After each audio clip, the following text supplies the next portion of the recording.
Thank you for joining us. Hope you're all doing wonderful.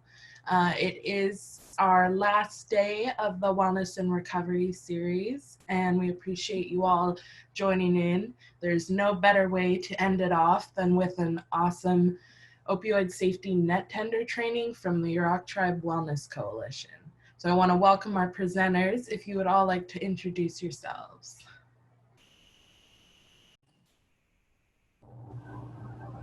Hello, everyone. My name is Ariane Jones, and I'm an AmeriCorps with the Yurok Tribe Wellness Coalition. Hi, everyone. My name is Mykea Washington. I'm a community outreach specialist with the Yurok Tribe Wellness Coalition. Thanks for having me.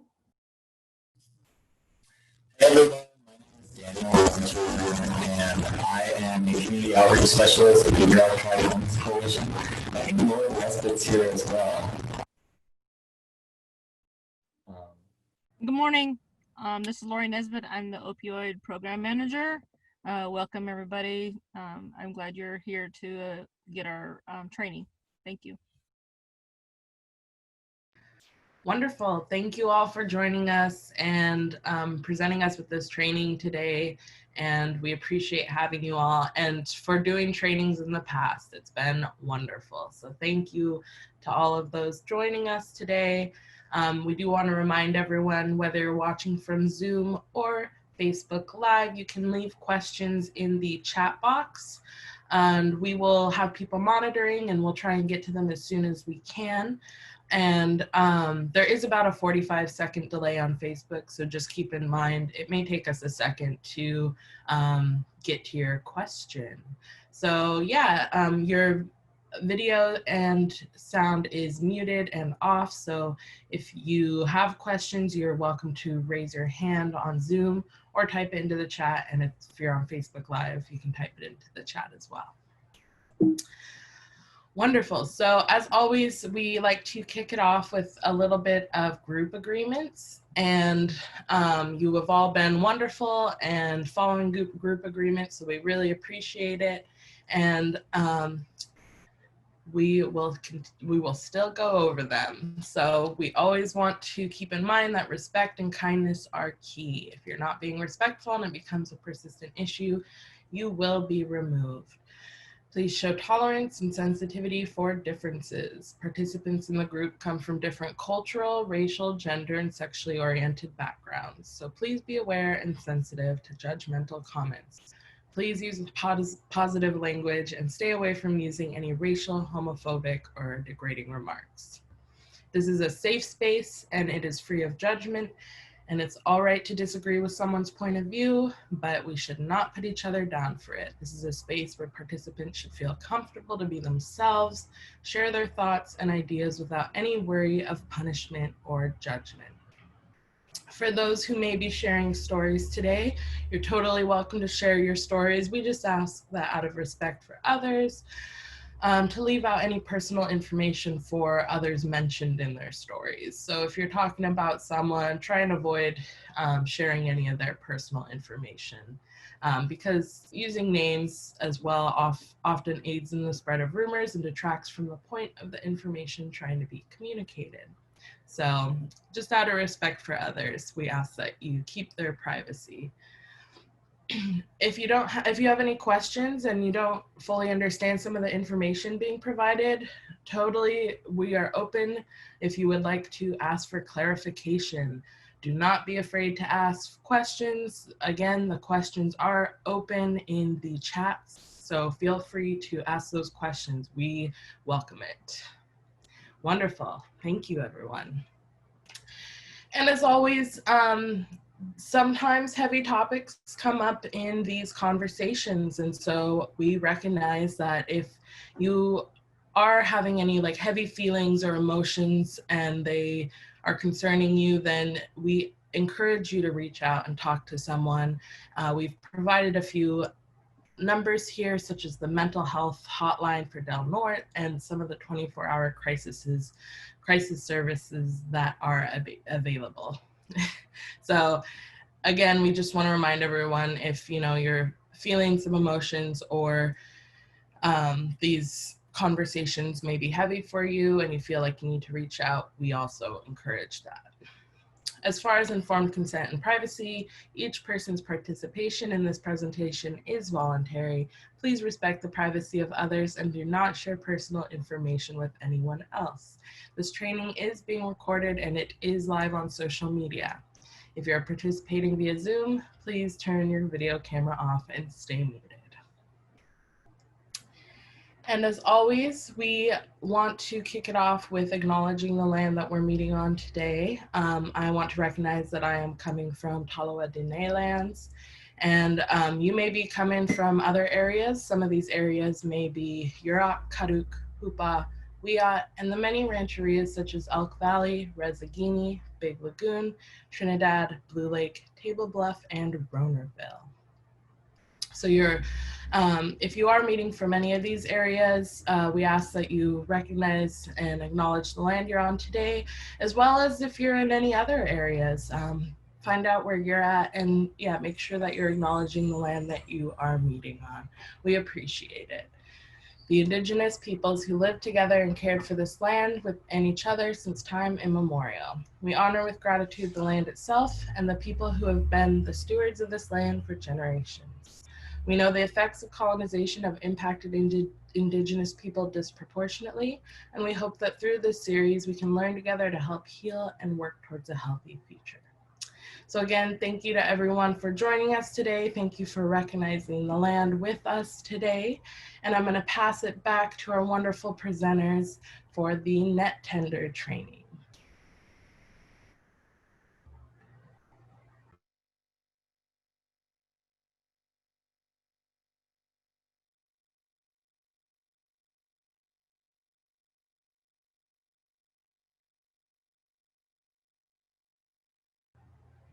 I think you're all muted.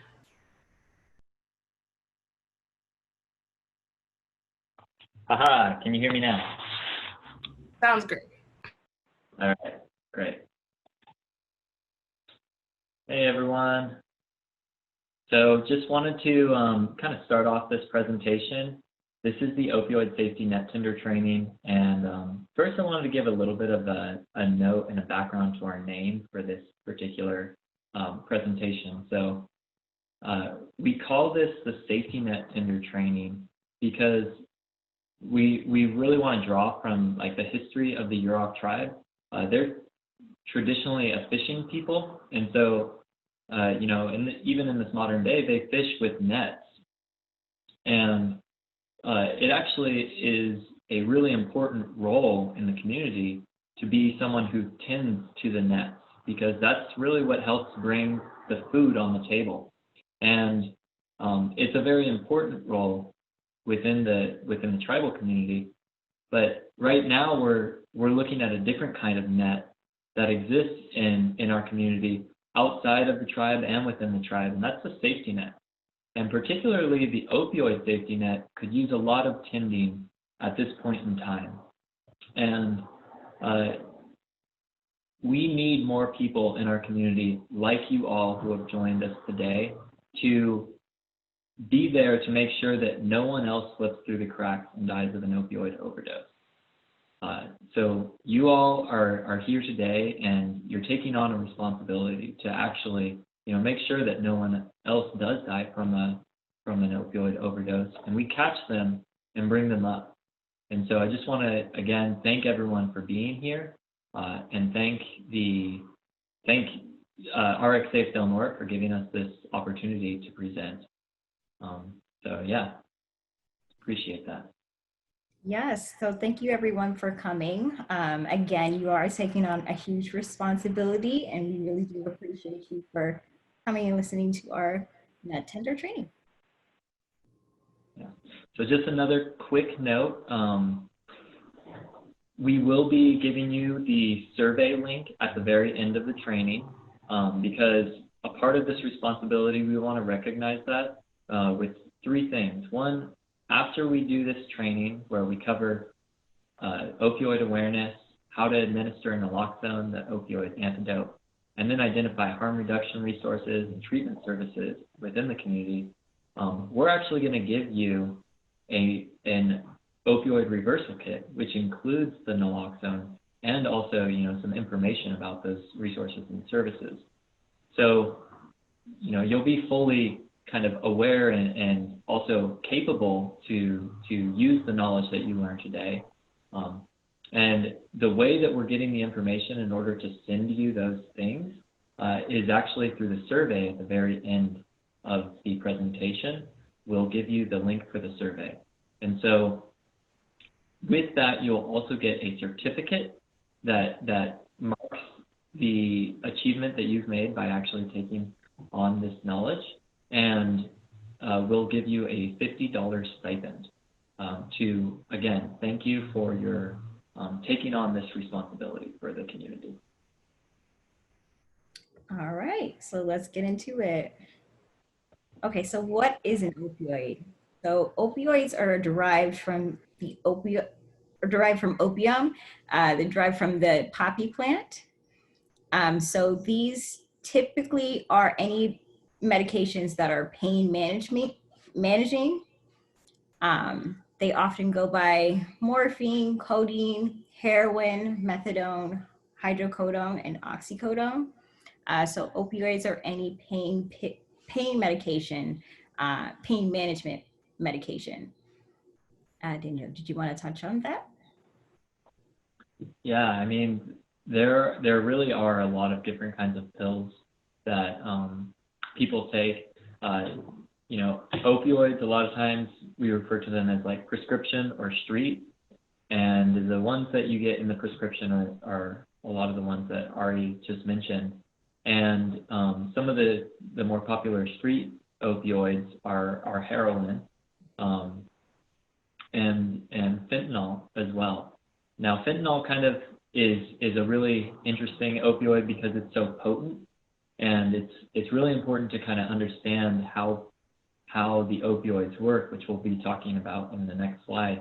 But fentanyl is just such a strong opioid that it is really causing a lot of havoc in the community, really across the United States, because people are dying from overdose at increasing levels due to fentanyl.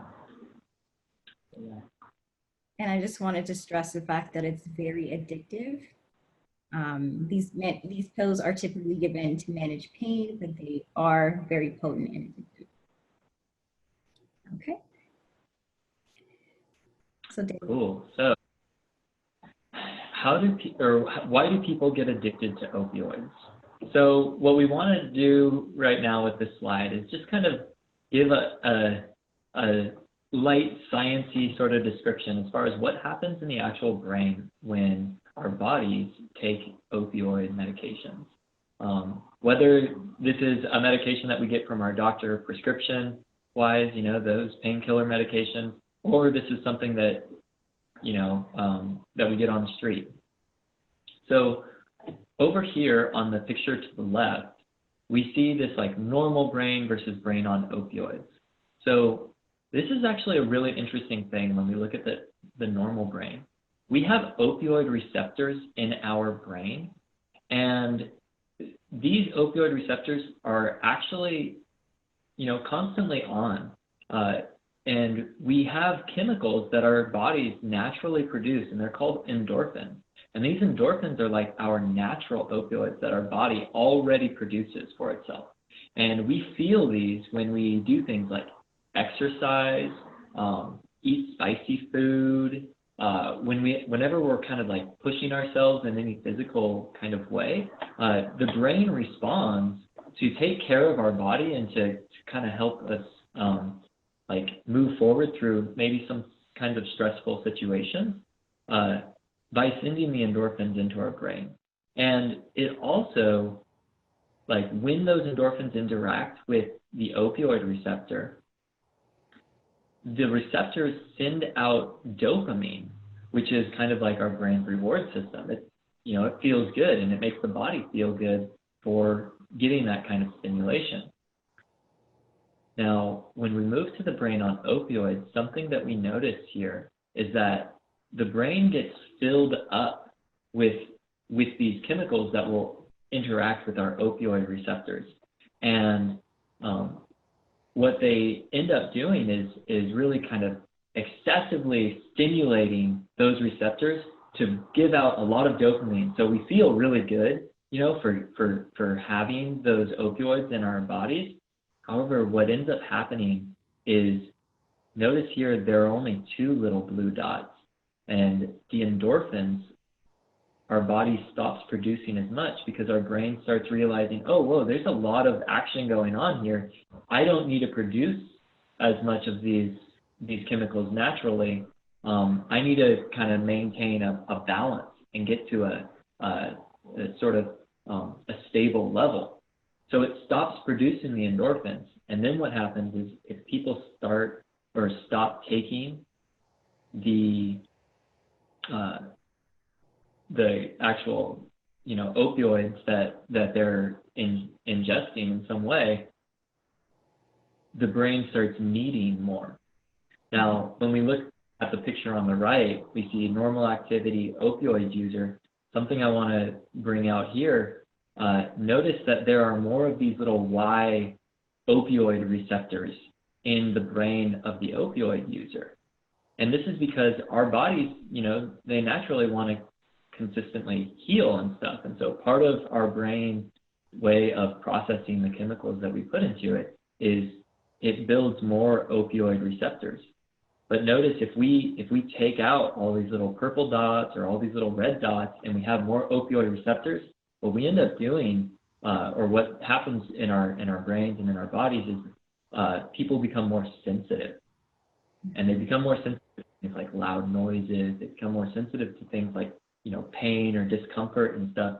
And that's where we start getting into this area of dependency.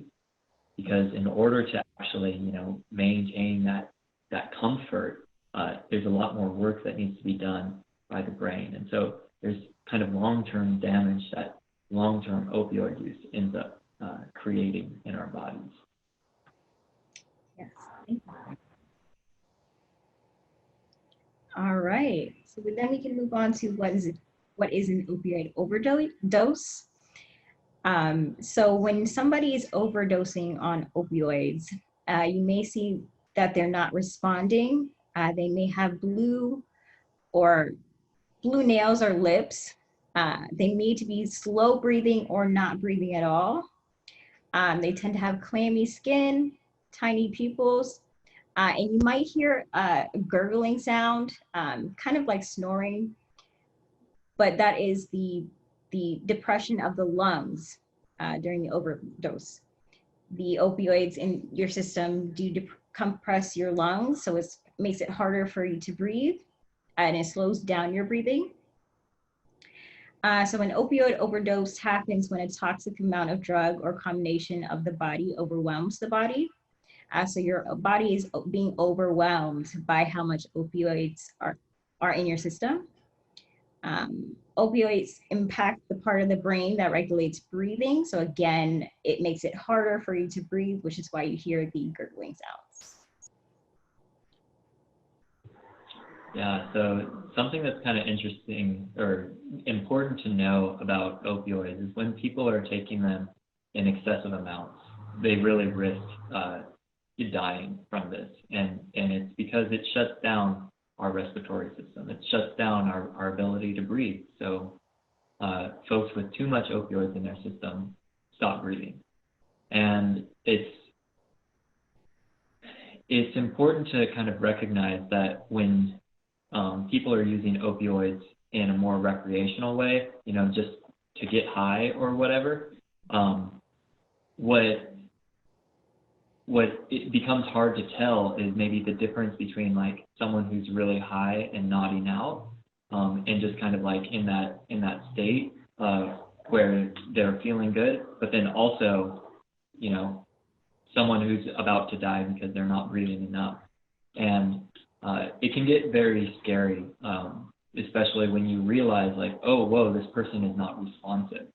And so that's why it's really important to check for these vital signs when you're you know, concerned about someone going through an overdose. You want to check to make sure that they are responding, because if they're not, that's a really serious sign. Check for their breathing, check for, their circulation, really. That's the blue lips and blue nails. And the tiny pupils are really important to look at as well. Just kind of pull up the eyelid and take a look. Yeah. Okay, so what can cause an overdose?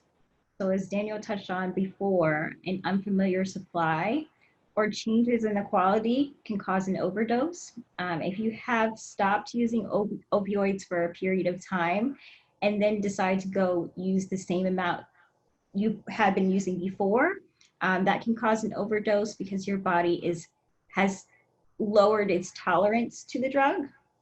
And then also the changes in quality, it may be mixed with other types of substances that can also cause an overdose.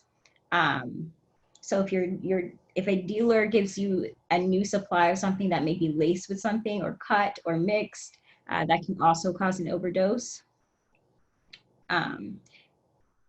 So a lot of women have an issue with overdose because of their partners who inject them. So these are some of the things that can cause an overdose. Yeah, so this is where, fentanyl becomes a really big issue as well, because when our dealers or our suppliers might be, getting some drug that they think is heroin or they think is something, but it actually ends up being fentanyl, it's very easy for someone to overdose because they think they're consuming one thing, but on the other hand, they're actually consuming something that's extremely potent and should only be taken in a very, very small amount if they're going to use it. And so that's really what ends up being a very dangerous situation and causing a lot of risk if they don't know what the drug is. Now, thankfully, there are things like fentanyl test kits, which we'll talk about in a little bit, because there are some resources in our community that get those out, especially in Humboldt and actually in Del Norte too. But yeah, so. Also, if you have any pre-existing conditions, that can also lead to an overdose as well. If you're using an opioid in high doses. So yeah, I just wanted to add that. All right, so then we're gonna move into historical trauma. So historical trauma is the cumulative multi-generational collective experience. So this includes emotional and psychological injury. Unfortunately, in the Native community, they have been impacted by a lot of this historical trauma. Some people use opioids not only for physical pain, but for emotional pain. Sometimes they do not understand why they're hurting, but the historical trauma is the reason for this hurt. Unfortunately, opioids have been used to numb this pain. It's not their fault, but it's something that they use as a coping mechanism. Daniel, did you want to touch on that? Yeah, I mean, this slide is really important. And when we were making this presentation, actually, it continually came up in conversations that this is something that as a community, we need to be ready to address if we really want to see a change in the way that we have drug use impacting what's going on, throughout Humboldt, throughout the North Coast. And so historical trauma really can only be brought about or can only be addressed in a situation where, we do it in a community setting. The kinds of traumas that need to be overcome are due to colonialism. So figuring out ways to open that conversation and get through that together is the best way for us to move forward, because there's a lot of damage that's been done, and it's important for us to all move forward in a good way. All right, so then we can go ahead and look at This is a map of the California opioid overdose rates. As you can see, the Yurok Reservation is up to the left. So the death rate is over, as you can see, it's a dark burgundy, is over 30,000 deaths. So that's very high. Daniel, do you want to go ahead and explain that? Yeah. So, I mean, in this section, we're kind of gonna just go into a little bit more data stuff so that you all can sort of wrap your heads around, well, you know, how big is the issue or the scope of the issue that we're talking about today with opioids. So, one thing that we'd like to highlight is just, you know, over the past 20 years, really, the opioid overdoses in our area has drastically increased. And so there has been, you know, this development in this area, and we need to do something about it in order to make sure that our community isn't dying from something that really they don't need to. So, you know, it is important to kind of realize that up here in 2000, on the map on the right, you know, we still had a higher rate than, you know, the North Coast, Humboldt and Del Norte. Humboldt especially definitely had a higher rate than the rest of California. But in 2016, you know, not only did the whole of California change, but Humboldt went off the charts as far as what its rate is. And Del Norte was severely impacted by that too. You can see it definitely moved from its light blue over to a more orange color. So this is something that's affecting the whole of California and actually the whole of the United States. You want to go to the next slide? And we can kind of see this throughout the United States, this change that's been made. And the reason we use this 2016 is because this is really when a lot of the opioid overdoses have peaked. But it is important to just say this, that, you know, we still see these overdoses at a high rate in our community. And it's still something that we need to address. And so, again, that's why we're here today, and we appreciate you all being here, because this is something that we're doing not only to just kind of do our part in our community, but really we're doing our part for the entire country by taking care of the people in our community. Yeah. All right, so on average in 2016, more than about 20 opioid pills were prescribed per resident per month. And so as you can see on the chart to the right, the pill prescription has gone down in the recent years, but it still is a factor. Daniel, do you want to explain a little bit more about this? Yeah, thanks, Ari. So, I mean, this slide is really just to kind of drive home the fact that we are doing these presentations in the context of, you know, obviously the tribal lands, because we are part of the tribal coalition, the Yurok Tribe Wellness Coalition. And so our concern has typically been about what's going on in the tribal lands. And when we look at opioid prescription rates, this is all the legal opioids that people are getting access to and stuff. In 2016, the numbers were strikingly just alarming as far as how many opioids that were being pumped into the community. And it was alarming for Humboldt, which was already, you know, just about 3 times more than the rest of the state of California. But especially within our tribal lands, where people were getting 20.44 pills prescribed per resident per month. That is, just to kind of like paint that picture, that is enough pills to give everyone in those 2 zip codes, which is the Yurok and Hupa reservation zip codes, everyone 1 pill a day for the, you know, Monday through Friday for each week, or for each month within 2016. that was how many pills were there. Now, not everyone took those pills, you know, in that time, but that just tells you, you know, even if not, like, people weren't taking all of those pills, to have that many within the community also brings up other issues. You know, maybe the kids are going to get into the medication or the medicine boxes and you know, start taking it recreationally. There's a lot of kind of issues that will develop just with the presence of those things being there.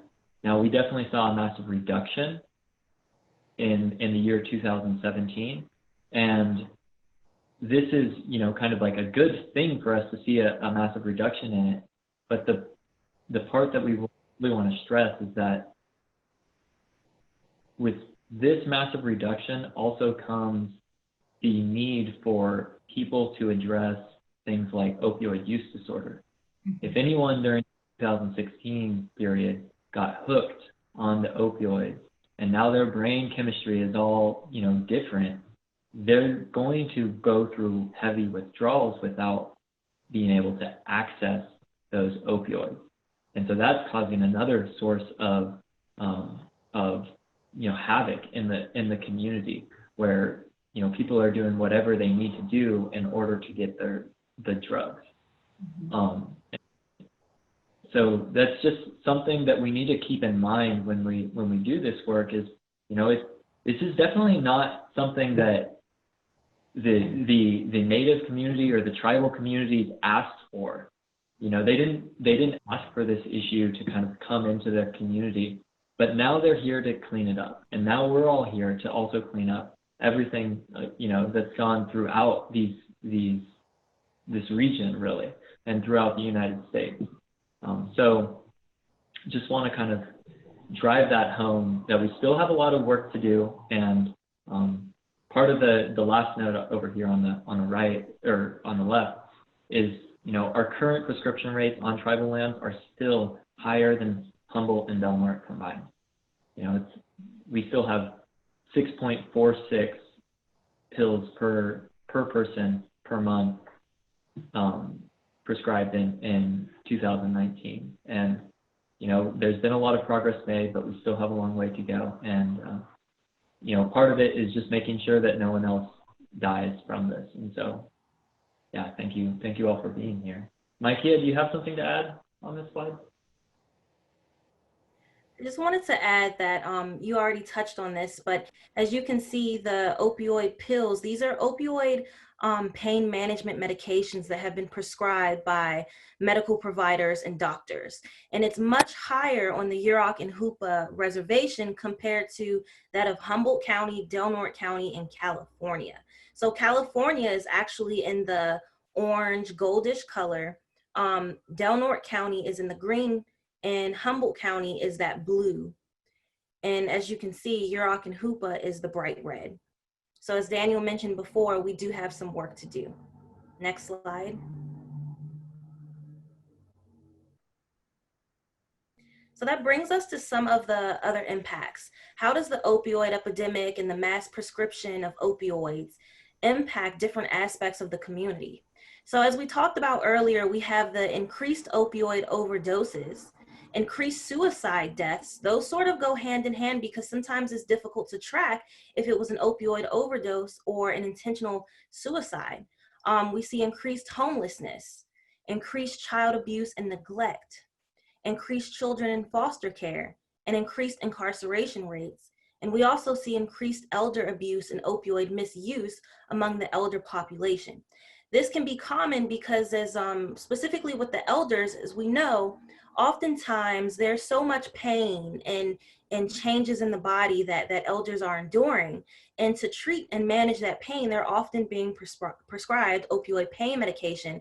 But occasionally what we see is opioid misuse, either mixing opioid pain medication with other medications that have been prescribed, or merely just forgetting to take your medication on certain days at certain times. That can also lead to opioid misuse, and in some cases, opioid overdoses. That's what we see in the elder community. And with the youth, we're really focusing on addressing that issue among the youth population as well, because oftentimes what we see is the parents of these children are addicted to opioids, whether that's opioid pain medications or drugs such as heroin. But sometimes they don't always know it, but how does that impact the children? So in the future, we will be giving more presentations specifically on the youth and how the youth are impacted by opioids, and also the elders. Next slide. Thank you, Markia. All right, so let's move on to how to reverse an overdose using naloxone. Yeah, so just want to drive home that, you know, this piece right here that we're going to talk about, this helps us all respond in, you know, in the moment. You know, in this moment, this is the one thing that we can learn how to do before we see any, you know, or before we drive any long-term kind of changes. And we are working on those long-term changes. We are making those long-term changes, but that's something that we need the whole community to rally around. And this is, you know, just the perfect way to sort of start getting involved. It's know how to save a life when, you know, when that opportunity comes. And heaven forbid anyone here have to go through that, but it is important to be ready just in case. Yeah. Okay, so what is naloxone? So Narcan or naloxone, Narcan is actually the brand. So Narcan nasal spray is used to temporarily reverse the effects of opioids. So let's be clear, Narcan can only be used to reverse the impacts of an opioid overdose. It's only opioids. So the medicine in Narcan nasal spray has no effect on people who are not taking opioid medicines. Narcan is needle-free. It's literally just a nasal spray. It's designed for ease of use in any community setting, and inhalation is not required.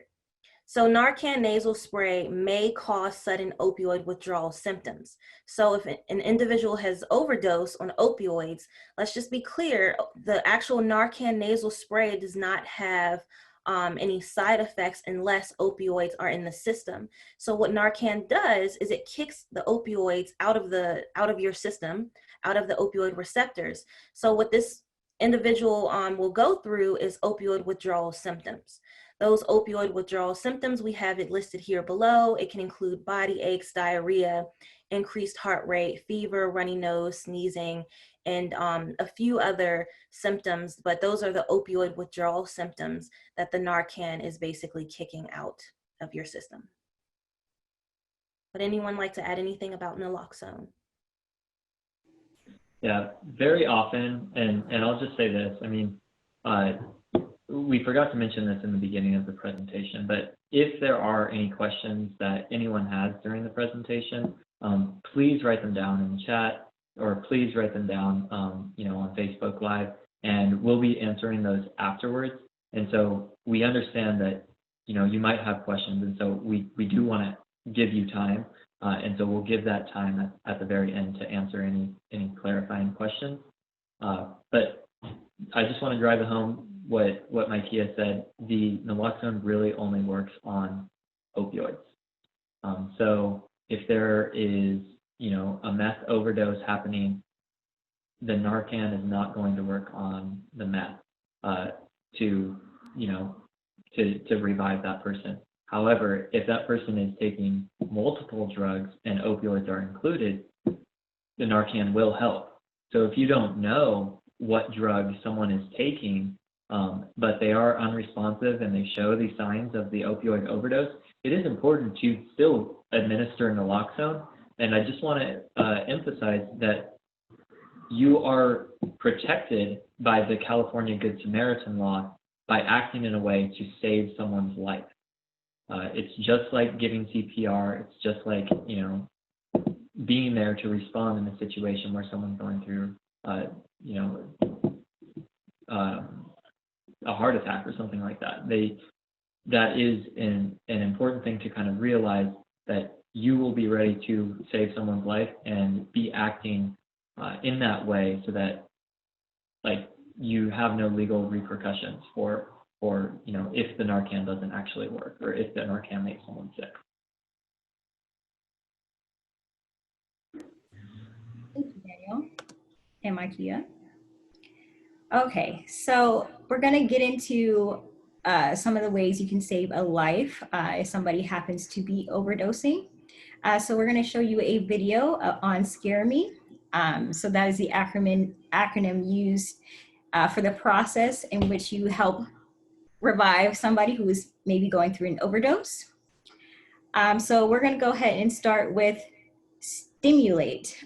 So stimulating means using your fist or your knuckles to rub the center of your sternum, which is in the center of your chest. This response, in your body, it responds as pain. So if the person is responsive to this, that means they are not. But if they are unresponsive and don't give you any or aren't responsive, period, then this may be an overdose. So you can also try to call their name, maybe shake them a little bit to try to wake them up. If they are still not responsive, this is an overdose. The second thing you want to do is either call 911 yourself or have somebody else call 911. You want to explain to the operator that the individual is unconscious and unresponsive. That way they can send paramedics immediately. Then what you want to do is you want to check any airways. You want to clear the airways and make sure the person is breathing. If they are not, you go on to rescue breathing. So what you want to do for rescue breathing is you want to pinch the nose, tilt the head back, and then give one breath for every 5 seconds until the person is breathing again. And then it is most important not to forget to take 2 breaths for yourself because you don't want to pass out as well while trying to save this person. And then you want to go ahead and evaluate, look and assess the situation. If they're still unresponsive, repeat the stimulation process and continue rescue breathing until they are. And then what you want to do is you want to prepare the Narcan. So take the Narcan out of the box, make sure it's unwrapped, so then we can move on to medication. You want to administer 1 dose of Narcan in 1 nostril. So that full dose of Narcan will go directly in the person's nostril. They do not have to be breathing for you to administer this Narcan, but you want to do it in 1 of the nostrils. And then lastly, you want to again look and assess, evaluate. If the person is still not breathing, you want to administer the 2nd dose of Narcan in the 2nd nostril, and then continue rescue breaths until the paramedics arrive. Yeah, and I'll just, thank you, Ari. Those were really good instructions. I'll just say this, while waiting for a person to respond, it typically takes about 1 to 3 minutes for someone to respond. So if they have not responded to the Narcan by 1 to 3 minutes, administer the 2nd dose. But it is very important that after administering Narcan, and calling 911, you stay with the person, because the last thing anyone wants to do is leave that person alone, but it very often happens. And it's not good for that to happen, because we don't know if that person's going to run away, but how far are they going to make it if the opioids kick back in? And the Narcan only works sort of temporarily, only works for about 20 to 90 minutes to reverse the effects of the opioids. And so if that person's already going through withdrawals and no one's there to stop them, maybe they'll take more opioids or something and increase the likelihood of continued overdose. Just all of these things, it really is important. If you're going to start this process, just stay there and help save that life. And it's very important to call 911, get help on the way, because you don't know what's going to happen afterwards. So yeah. Yeah, so Thank you. I agree with Daniel. You definitely want to stay with the person. Make sure that they are continuously breathing. Make sure you stay with them until the paramedics arrive. But also use caution when being around the person, because they are going to be going through withdrawal symptoms. So they may wake up aggressive, or they may wake up confused. But just let them know, calm them down, just let them know that it's going to be okay and help is on the way. But take care of yourself as well. Great, so now we will show a video where Scare Me will be explained, and we'll provide that visual. So just look out for Scare Me, look out for Stimulate, call 911, checking the airways, rescue breathing, evaluate, medication, and evaluate again. So look out for those different tips to see how they are actually demonstrated in the video.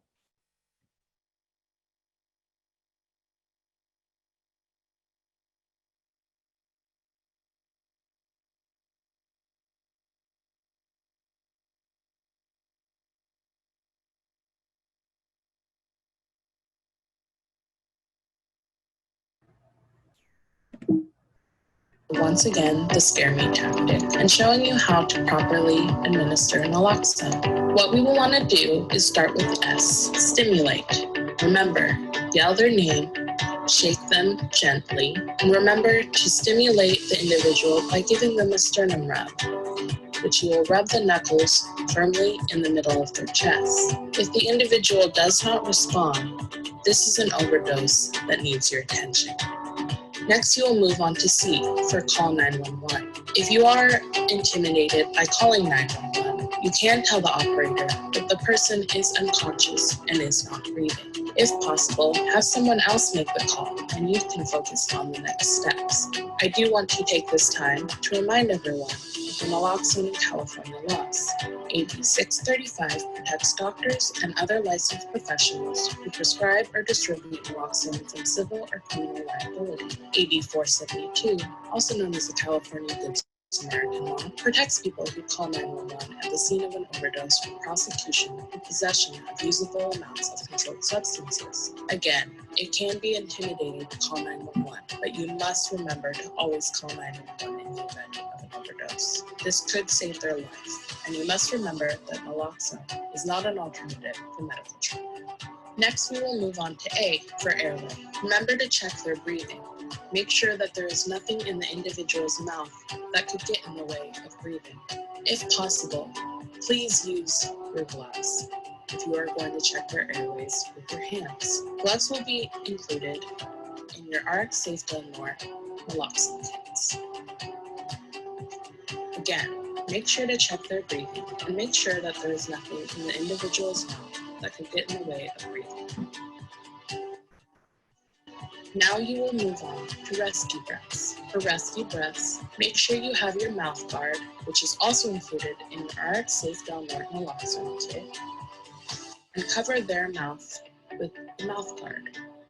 This is for the safety of you and the person that you are giving rescue breaths. Once you have placed the mouth guard, what you're going to want to do is pinch their nose, tilt their head back, jaw lifted up, and give them 2 breaths every 5 seconds for 2 minutes. Remember to also take 2 breaths for yourself.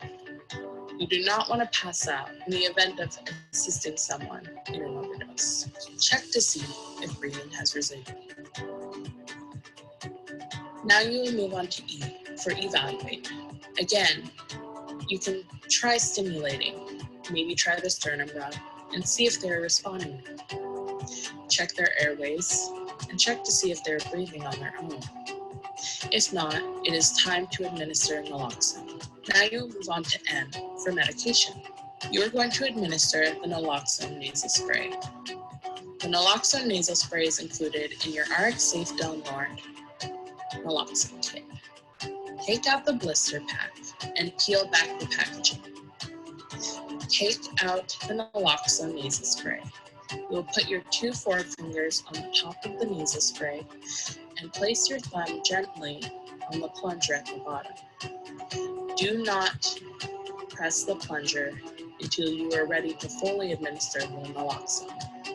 You want to make sure they receive the full dose of naloxone. Now you will place the naloxone nasal spray into their nostril, and you will make sure that their head is tilted up and back and their jaw is lifted. If you'd like, you can hold their neck for support. Now, you will take your thumb and you will plunge the entire dose of naloxone into their nose.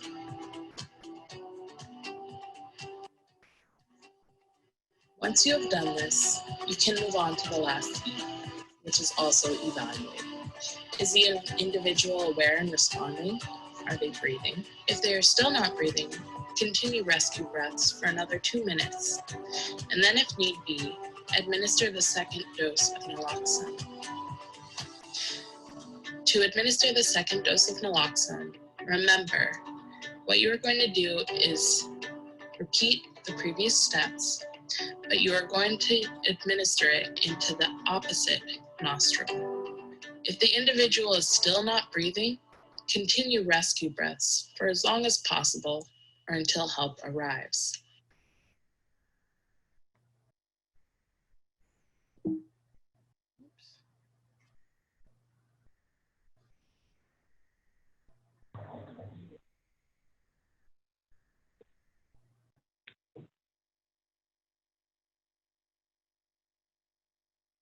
All right. So thank you, RX Safe Del Norte, for making the video. That is a great instruction on the Scare Me steps. All right, yes. Thank you, Malaya and RX Safe Del Norte. And then I guess all right, so now we're going to move into the resources, but I just want to remind everyone that if you do have any questions on the Scare Me steps or how to administer naloxone, please type them in the chat and we'll answer them at the very end of the presentation. So yeah, Ari, do you want to lead this part? Sure. Again? Okay. These are the types of resources for anybody who is looking for addiction services or looking to get naloxone. So we have the Lightning Bolt, that's a naloxone distributor, where you can get naloxone or Narcan. You have the medical disposal bin. That is where you can dispose of any prescription medication, any lingering prescription medication that you have left over so it does not end up on the streets. You do have the syringe exchanges. You can exchange a used needle for a new needle if you happen to be using, just to decrease the spread of certain diseases, including HIV and hepatitis C. Then we have HIV services. Daniel, did you want to explain the Free Sock and Free Foot Care Clinic? Yeah, so there is a resource that we have coming up on one of the next slides where they actually have a really important kind of service that they share with folks. Is they give free socks and they do have a foot care clinic, and this is really important because it helps kind of keep hygiene for people who are using drugs intravenously, or using the needles. A lot of times, people who use the syringes or inject, heroin or whatever else kind of opioid, they need to find good veins, and typically our feet, have veins in them, but our feet are also really kind of dangerous places to continually poke because we need to keep them clean. And so it is actually really important and a really great intervention to help folks who are using drugs to help them take care of their feet and make sure that the health of their feet are being looked after. So yeah.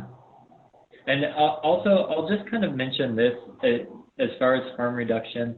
A lot of times folks in, in discussion who don't really understand why help someone who's using drugs if they're kind of going to be hurting their own body. Like, why help someone do that? And the idea behind this is, there are a lot of different reasons why people use drugs, and we talked about this a little bit earlier, when we brought up historical trauma and stuff. And so for whatever reason, someone is using drugs, and a lot of people, they want to see more people going into treatment. They want to see more people actually, going into recovery. But harm reduction is really the step before a lot of those, like moves into recovery or treatment. We need to keep people alive if we want to see them go into treatment. And that's really why harm reduction is like super important, because it's through engaging in these services where people start,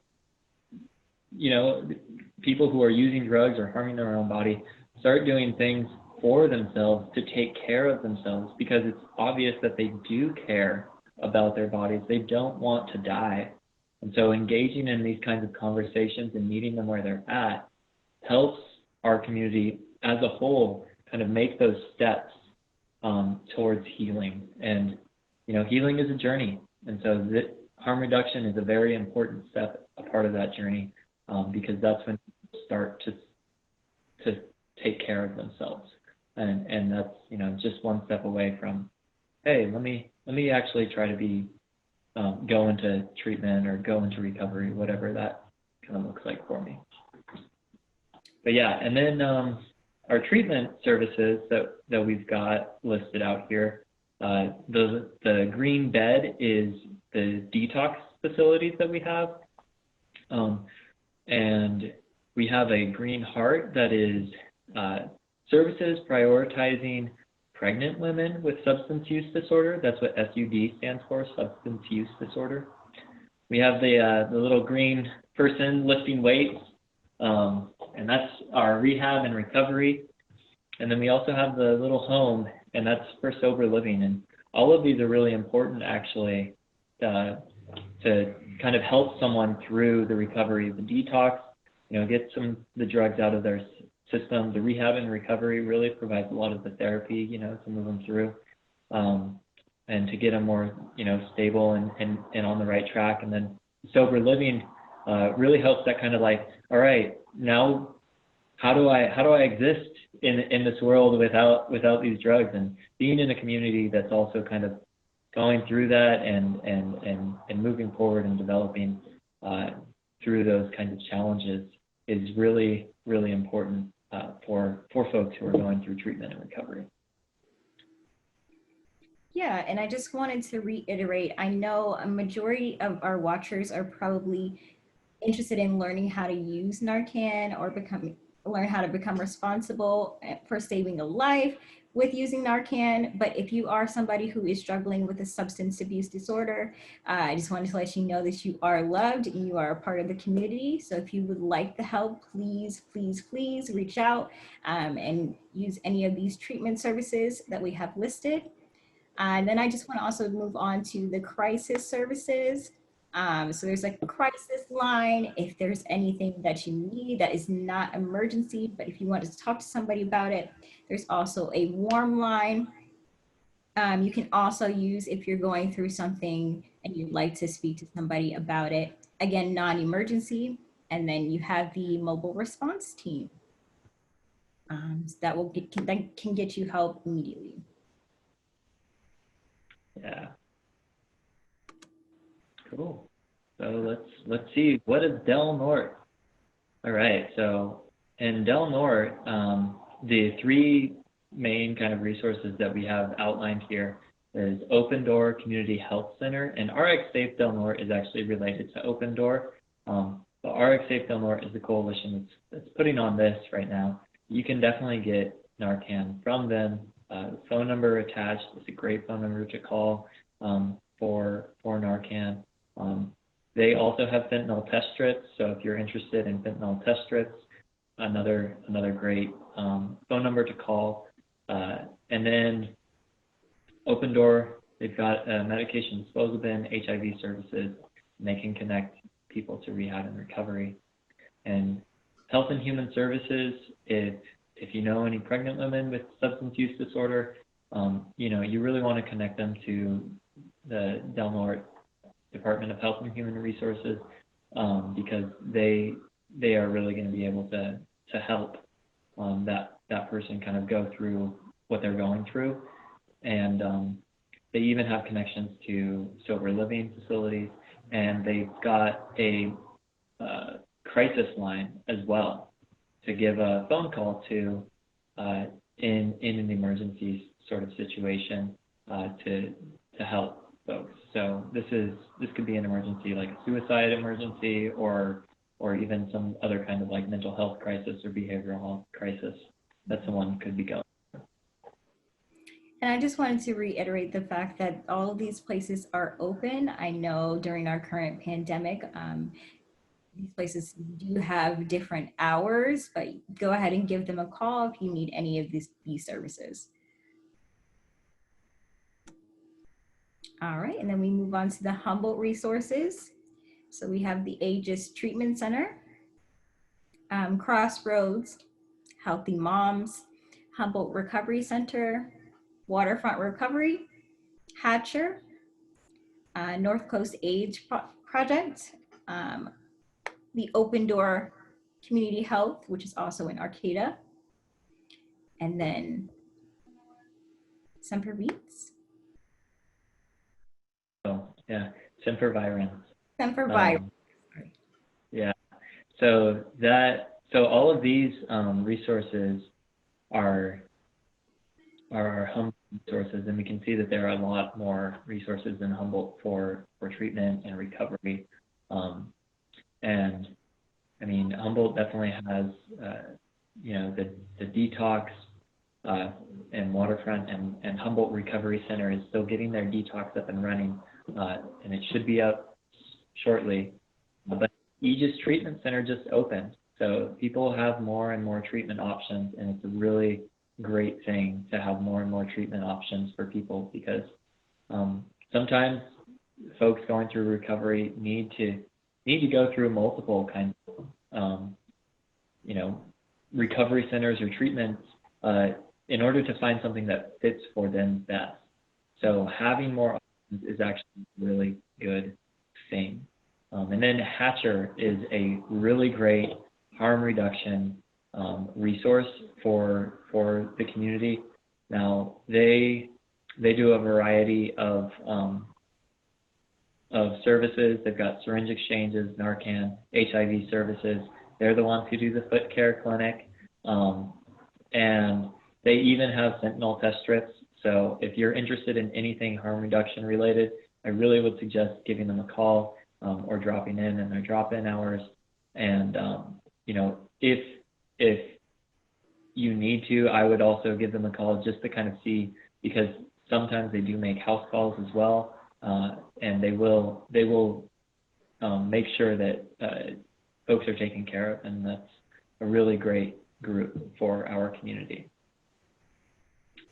So, yeah.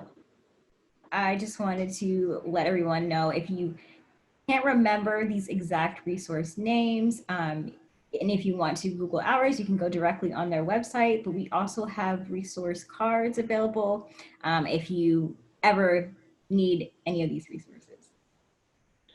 That's a great point, Ari. Yeah, thanks. Sorry, guys, we forgot to tell you. Yeah. But these resources that we're listing right now, if you're frantically writing down phone numbers and stuff, don't worry, because we do have these resources written down on a card already, or printed on a card rather, that we are going to be sending with every Narcan kit that we send out today. So we'll be actually including these resources in there. So it's a great reference, and you can either refer someone to either one of these resources, or, you know, just kind of look them up and ask questions yourself if you're interested. And then now, are we ready to go into the tribal resources? Sure. Okay, great. So we've got 3 tribal resources listed. Obviously, because we are the Yurok Tribe Wellness Coalition, we've got the Yurok Tribal Court, and we've got the wellness program, and the coalition definitely helps do the Narcan distribution. That's what we're doing, but the tribal court also has a medication disposal bin right next door in Klamath, over at the Yurok Police Department. The wellness program has ways to connect people into detox. It'll connect people into recovery and treatment services, as well as sober living. We also have a warm line for tribal youth, 24/7. Call this number if you're a tribal youth and you need someone to listen to you. Give them a call. And then there's Kamau Medical Center's Behavioral Health Department. They've got Narcan distribution as well as syringe exchange. Now, Kamau Medical Center, that's in Hoopa, and they are the only place that is currently during these COVID times doing syringe exchange. So they're a really important resource for that area right now. So typically, United Indian Health Services does syringe exchange as well. Currently, they're not doing that during COVID, but Kamau Medical Center is still doing that. And likewise, they have detox, recovery, and sober living connection. And then United Indian Health Services also has their behavioral health department that helps people with recovery and treatment. They've got HIV services that they provide. They do have services that really help with pregnant women with substance use disorder. Got a medication disposal bin. They do Narcan training, and they give people Narcan as well. And if you have any questions about any of these resources, give the call to the Community Health and Wellness at this phone number over here, and they will connect. They will connect you to whatever resource it is, because UIHS, they have multiple satellite locations around Humboldt and Delaware County, and so they have a variety of these services throughout their many locations. And they also have a crisis line they promote. It's 1-800-273-TALK. And this is, for anyone going through any kind of crisis, especially if it's a suicide crisis or a mental health crisis, go ahead and give that phone number a call. Yeah. So, any other notes on the tribal resources, you guys? Or are we ready to? We are ready to move on to questions and comments at this time. Okay. Cool. So I currently don't see any questions in the chat box. However, I do see a comment from Mr. Billy Jones, and he says, speaking as a farmer/firefighter, first responder, you also don't want to give the person anything to eat or drink. So that is a very important point, and thank you so much, Billy, for bringing that up. We just want to take this moment to really touch on any we want to debunk any myths out there. So you don't want to give anyone anything to eat or drink. You also don't want to put them in a hot or cold shower or bathtub. You don't want to do any of those things to try to wake this person up. You don't want to inject them with salt water, or I don't know if anyone has seen Pulp Fiction, but those are actually myths, and we don't want to do those things. The main thing you want to do here is to try rescue breathing and or administer Narcan when appropriate and necessary. Yeah, that is a really great point, Makia, and thank you, Billy, for bringing that up. And one of the important reasons that we don't want to give anyone food or drink after, administering the Narcan and reviving them for that moment is because it's really important to maintain a clear airway. Like, this person is in a state of shock right now, and any kind of food or drink could be a nightmare later on if they go back into the overdose. And so it's just important to kind of keep that in mind. Like, we just need to keep this person breathing right now, let them know everything's okay, And we understand they're probably uncomfortable, but help is on the way, and they'll definitely get help. All right, so thank you, Daniel, and thank you, Ariane. I see that we don't have any questions on Facebook Live either. I've also been monitoring the Yurok Tribe Wellness Coalition page. We don't have any questions there. So we just want to quickly summarize and wrap up. So today we talked about what opioids actually are. And then we also talked about some things that contribute to opioid misuse and abuse, such as historical trauma and just how the Native community is disproportionately impacted by this issue. And again, we want to thank you all for taking on the responsibility of learning how to administer Narcan. And again, Narcan is the medicine that can be used to reverse the impacts of an opioid overdose death. So in order for you to receive your Narcan and Net Tender certificate, and in order for receive your Naloxone kit and your $50 stipend, we need you to fill out an evaluation form. And I will actually drop that form in the chat box so that everyone has access to it.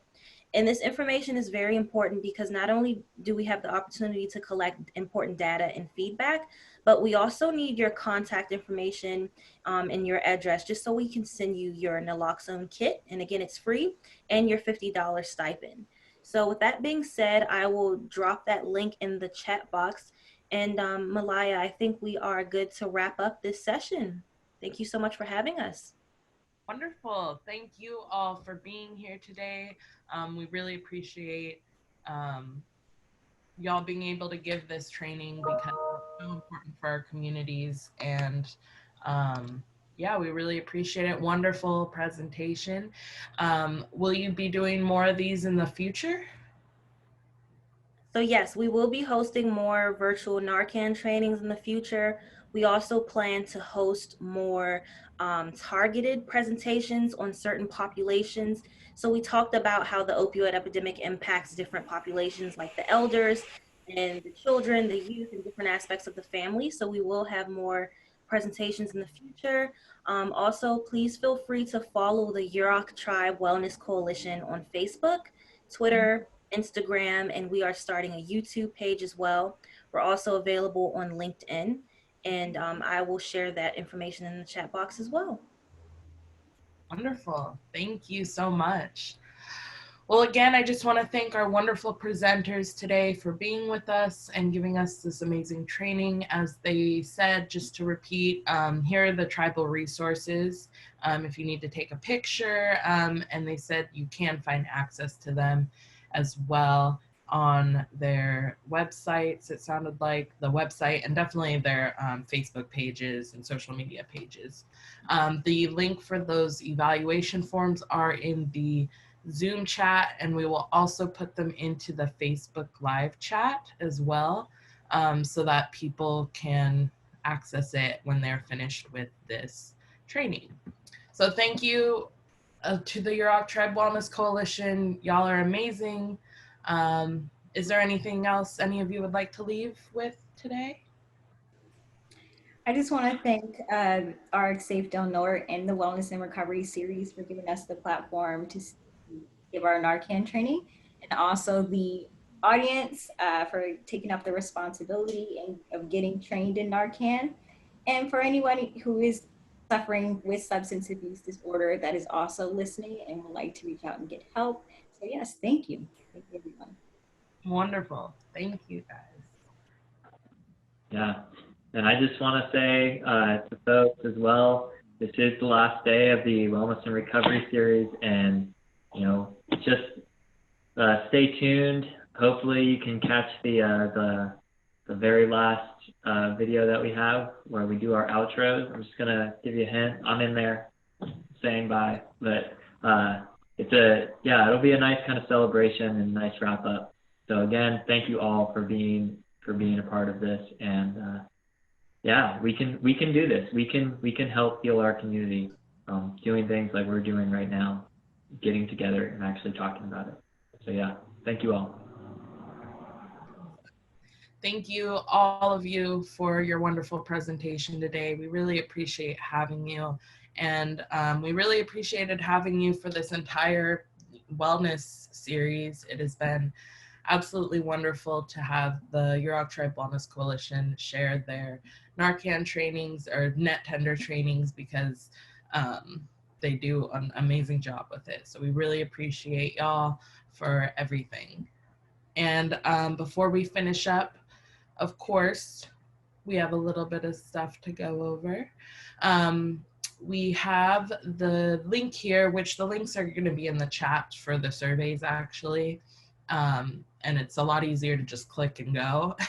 So make sure that you fill out that survey to receive your Narcan, your certification, and the $50 stipend. And then you've officially been trained on your Narcan training, which is awesome. So we encourage that you fill out these surveys or an evaluation forms, which will be in the chat, both on Facebook Live and in the Zoom. So this is our last day of the Wellness and Recovery series. This was technically our last workshop, so it's so awesome. I'm really glad that this training got to be the last one. It was a perfect way to end it off, but we are not totally finished for the day. We still have our wrap-up event this afternoon. Like Daniel said, we're gonna be just kind of saying goodbye and giving you a little outro video of all of those amazing people who helped make this happen from our planning team. And we'll be announcing our raffle winners and talking about what's gonna be coming up in the future, because we have a lot of work that's still gonna be happening. And this was just kind of a kickoff for what's going to be going on in the future. There's so much happening around this area and in other areas. So we're going to kind of, brush on that a little bit and give you some sneak peeks. And yeah, it'll just be a nice little goodbye. Come, if you filled out your evals, which we have our own eval for this, you get a raffle entry. And the raffles are being announced today. We have some awesome prizes, some books, some bags, some fun little office kits, journals, the grand prize being the Warrior Up blanket from 8th Generation. So make sure you get those evals in, and yeah, we'll be wrapping up this afternoon, 3 to 4 p.m. So make sure to join in. We will be live on Facebook and on Zoom, of course. And just thank you, everyone, for joining us today. We really appreciate having you. The information for the Yurok Tribe Wellness Coalition's resources are in the chat, and you can check out some more at the yuroktribe.org as well. If you want to know more about this event, the Wellness and Recovery series, you can check out our Facebook, or sorry, my power just flickered. You can check out our Facebook, or you can check out our website at RX Safe Del Norte for information about that, and the RX Safe Del Norte Facebook. We still have the Eventbrite up, so if you have registered, there's a lot of information on there. And of course, if you missed some of the other workshops from this past month, you can go and watch them again on our YouTube channel. Check out our YouTube channel at RX Safe Del Norte, and all of the presentations from this past month will be on there. So make sure you check them out. And we appreciate having you all today and having you for this series. And we'll see you this afternoon for a nice little goodbye. Everyone have a good day. Thank you.